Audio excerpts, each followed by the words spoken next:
की टीचर ने बयान की या आपने किताब से पढ़ी, वो 30 सेकंड होल्ड करेगी। अगर वो 30 सेकंड में उसके साथ कुछ ना किया तो फिर लूज हो जाएगी। और वो जो कुछ है ना, वो ये दो चीजें हैं। एक है रिहर्सल, यानी जो कुछ अंदर आया अगर आपने उसको रिहर्स कर लिया तो याद हो जाएगी। फर्ज करें वो there are 15 causes of pain right iliac fossa. Okay, one is appendicitis, other is ureteric colic, the third one is ectopic pregnancy, number 4 is salpingo-oophorytus, number 5 is twisted ovarian cyst, number 6 is CA cecum, number 7 is herpes, number 8 is, for example, ये मैंने आपको याद कर, हाँ क्या है बताओ, क्या है? आपने कहा appendicitis फलाना कुछ याद, ओके फिर बताओ, साथ वाले को सुनाओ। अगर आप इस तरह रिहर्स कर लेंगे तो as if you are putting a grease into it और ये अंदर चली जाएगी। एक तो ये तरीका है। दूसरा तरीका यह है कि अगर ये बड़ी गौर से सुनिएगा, ये लॉन्ग टर्म वाली बात है। दूसरी बात, बेटा थक जाओ ना किसी और को दे देना। और दूसरी अहम बात यह है कि ये अगर वो नॉलेज का पहले पैटर्न मौजूद हो, इसलिए तमाम टीचर से ये रिक्वेस्ट की जाती है कि जो भी नॉलेज हम नया क्रिएट करना चाहते हैं उसको प्रायर नॉलेज पर कंस्ट्रक्ट करना बहुत जरूरी है। अगर प्रायर नॉलेज पर वो कंस्ट्रक्ट नहीं करेगा तो शॉर्ट टर्म मेमोरी में सिर्फ उस बच्चे के दिमाग में रहेगा जो सबसे जबरदस्त तोता है, यानी जो रट्टू बेशुमार है, जो जल्दी करके याद कर लेता है ना, उसके लिए तो कमाल हो जाएगा। और वो जल्दी से नोट्स बना लेगा, उसके लिए कमाल हो जाएगा। और इम्तिहान से पहले रिटालिन की गोलियां खा खा के, चाय और कॉफी पी के 6 दिन जाग के उसको याद करेगा और इम्तिहान में और 15 कॉजेज लिख के दे देगा, तो उसके लिए तो ठीक है। लेकिन जिसके अंदर इनहेरेंट नॉलेज इस तरह अंदर घुस जाएगा कि जब जरूरत हो निकलनी है वो सिर्फ उसके निकलेगा कि जिसको आप प्रायर नॉलेज के साथ टैग करेंगे। और प्रायर नॉलेज को टैग करने के क्या तरीके हैं वो मैं आपके साथ अभी अर्ज करूंगा।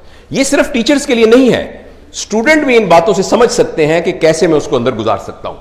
अच्छा, जो ये रिहर्सल की हमने बात की, तो मैंने आपको एक रिहर्सल का तरीका बताया जो था पहले ऐसे करके, ये रिहर्सल तरीका। बेल एंड लव के पेज नंबर 67 के इधर वाला कॉर्नर है, उसके अंदर एक टेबल, 6 चीजें हैं, 6 ब्रांचें एक्सिलरी आर्टरी की, 2 ब्रांचें कैरोटिड आर्टरी की, इधर वाले में ये लिखा हुआ है, ये है रिहर्सल, जिसको हम कहते हैं मेंटेनेंस रिहर्सल। Maintenance rehearsal. और ये हमारे एक्चुअली एजुकेशन सिस्टम का बहुत बड़ा प्रॉब्लम है कि हमारा सिस्टम गियर्ड ही मेंटेनेंस रिहर्सल पर हुआ है। क्योंकि इम्तिहान में भी हमने यही पूछना है, what are the 15 causes of pain right iliac fossa, tell me the causes of antepartum hemorrhage, tell me the management of फलाना फलाना। हमने चूंकि पूछना ही वही है तो स्टूडेंट ने तैयार भी मेंटेनेंस रिहर्सल के तौर पे करना है। मगर एक और रिहर्सल है जिसका नाम है एलैबोरेटिव रिहर्सल।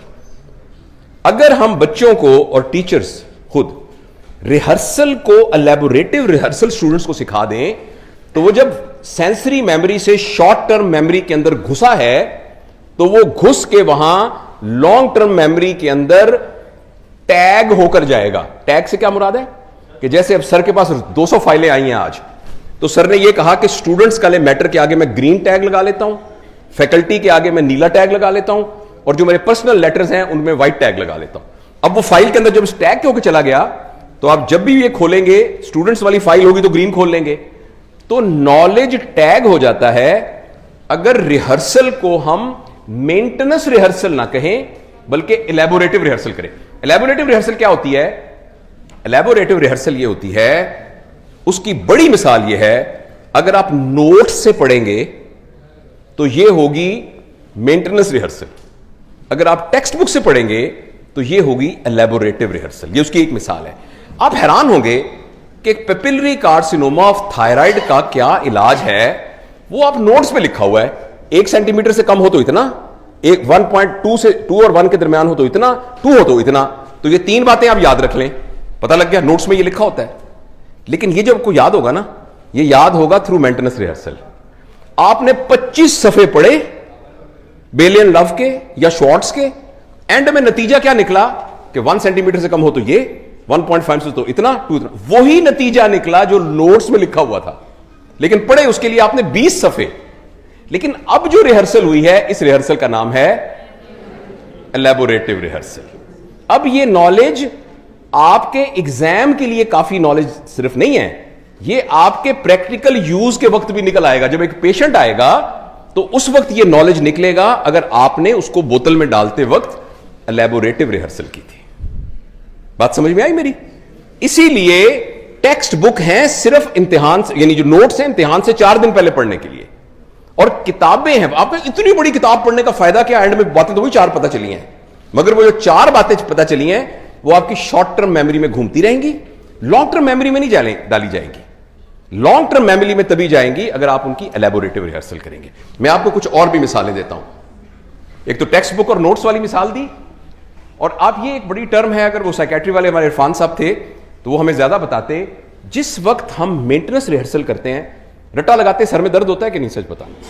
जब रट्टा लगाते हैं तो एक टेक्निकल टर्म है जिसको हम ये कहते हैं कॉब वेब्स। जो हमारे दिमाग में कनेक्शंस है ना, वो कनेक्शन हैपहैज़र्ड बनते हैं दिमाग के अंदर जब हम रट्टा लगा के करते हैं। लेकिन जब हम एलैबोरेटिव रिहर्सल के साथ कॉन्टेक्सचुअल लर्निंग करते हैं तो हमारे दिमाग के अंदर स्मूथ पैटर्न बनते हैं, जिसकी वजह से एक टर्म है कॉग्निटिव एनर्जी। वो कॉग्निटिव एनर्जी कम खर्च होती है अगर हमने एलैबोरेटिव रिहर्सल की हो, और अगर हमने वो की हो मेंटेनेंस रिहर्सल तो हमारी कॉग्निटिव एनर्जी बहुत खर्च हो जाती है, हम एग्जॉस्ट हो जाते हैं और नॉलेज लॉन्ग टर्म मेमोरी में मौजूद भी नहीं होता, और इम्तिहान से पहले फिर आपको जुबानी याद करना पड़ता है। लेकिन अगर आपने एलैबोरेटिव रिहर्सल करनी होती है तो आप एग्जाम से एक रात पहले टेबल टेनिस खेल सकते हैं आराम से, क्योंकि वो आपका नॉलेज ऑलरेडी वहां मौजूद है और वो वहां से निकल आएगा। इसके अलावा कुछ और भी टेक्निक्स है, मैं आपको बताऊं। Group study is an excellent way of elaborative rehearsal. अगर आपने क्लास लेक्चर अटेंड करके सीधे कैंटीन में गए और कहा यार ठहरो, घर जाने से पहले जो आज नजीब साहब का लेक्चर था ना, इसको थोड़ा सा हम डिस्कस कर लें एक दूसरे से, तुमने क्या सीखा, तुमने क्या सीखा, ये एक्चुअली नॉलेज गेन करने के लिए नहीं है, ये रिहर्सल को एलैबोरेटिव रिहर्सल में कन्वर्ट कर देता है, जिससे वो लॉन्ग टर्म मेमोरी में स्मूथली चला जाता है। और दूसरा पीयर असिस्टेड लर्निंग, ये हमने स्टडी की थी कायद-ए-आज़म मेडिकल कॉलेज में। हमारे एक दोस्त ने एचपीओ काजी मसरूर ने पेपर उस पर लिखा था कि अपेंडिसाइटिस पढ़ाया प्रोफेसर ने एक ग्रुप को, और अपेंडिसाइटिस 3rd ईयर को पढ़ाया फाइनल ईयर ने। जब आउटकम देखी तो जो फाइनल ईयर वाले जिन्होंने पढ़ाई थी वो ज्यादा अच्छी थी बनिस्बत प्रोफेसर से। इसकी क्योंकि उनके दरमियान एक हिजाब कम था, उनके दरमियान एक अंडरस्टैंडिंग और वो खौफ नहीं था, एक दूसरे से फ्रैंकली बात कर सकते थे, उसका नॉलेज ताजा पड़ा हुआ था। तो ये देखा गया है कि पीयर असिस्टेड लर्निंग, और कुछ इंस्टीट्यूशंस में एक्चुअली ये मॉडल के तौर पे होता है कि फाइनल ईयर को एक्चुअली 4th ईयर का एक बैच दे दिया जाता है, और 4th ईयर को 3rd ईयर का, वो बड़ी बाजी बड़ा भाईजान बना के तो वो एक ग्रुप बना दिया जाता है। और ये बहुत जबरदस्त तरीका है।